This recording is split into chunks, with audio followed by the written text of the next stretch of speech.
Hi, I'm Lori from Awakening Pathways.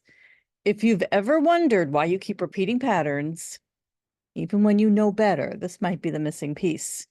Today, I want to dive a bit into the prime directives of the subconscious mind. These are hidden rules that your subconscious mind is following to keep you safe.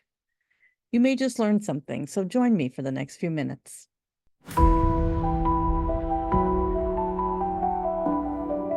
So, over the past few years, I have been on a journey of learning all about the subconscious, and in particular, learning about how my subconscious had been keeping me very safe for a long time in my life. So, I want to share with you today about what the subconscious actually does. And these are called prime directives, the rules that your subconscious is always acting under. And I'm going to talk about 5 or 6 of the probably the most meaningful ones for me.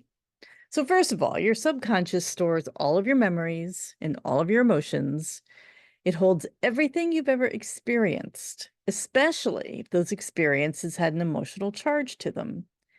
So, not just your thoughts, but your felt sense in that moment, how it felt in your body.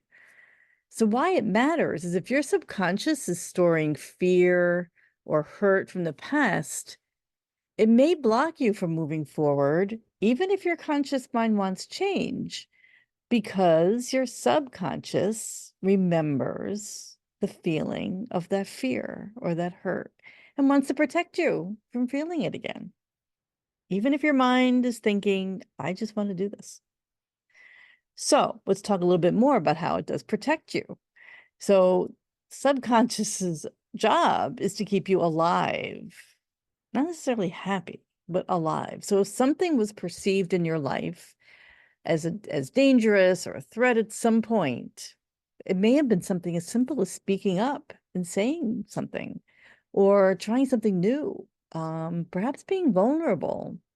It may be stored in your subconscious as unsafe.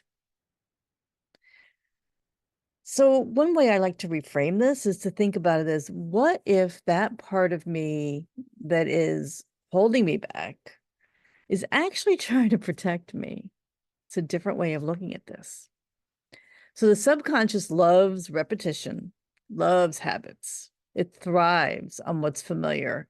Any kind of change can feel like a threat, even when it's good for us.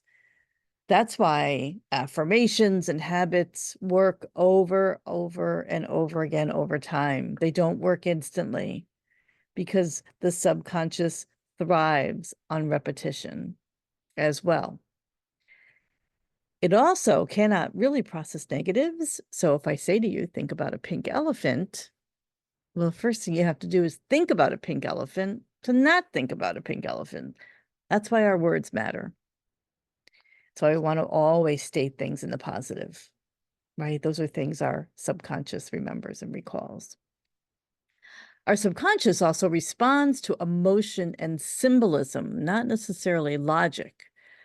So in hypnosis, we often use metaphors. It's why when we're doing ceremonies, we use rituals and symbolism. It's why we tap into emotions when we're coaching.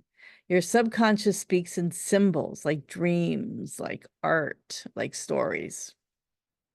Your subconscious is always listening. It's always listening. So if you speak in the negative, like I'm bad at this, or instead of I've got this, it's your subconscious will take it differently, right? However you're saying it, your subconscious will tune in and take notes. So you want to be sure your words and your language are positive because your subconscious will react to that. So my final thoughts, our subconscious is a very powerful ally. It's not something to work against, it's something to partner with.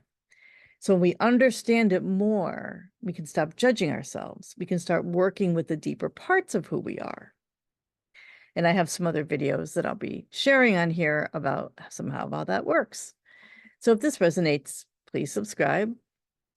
As I share more on the subconscious healing that companions my spiritual coaching work, intuitive practices as well. And you can find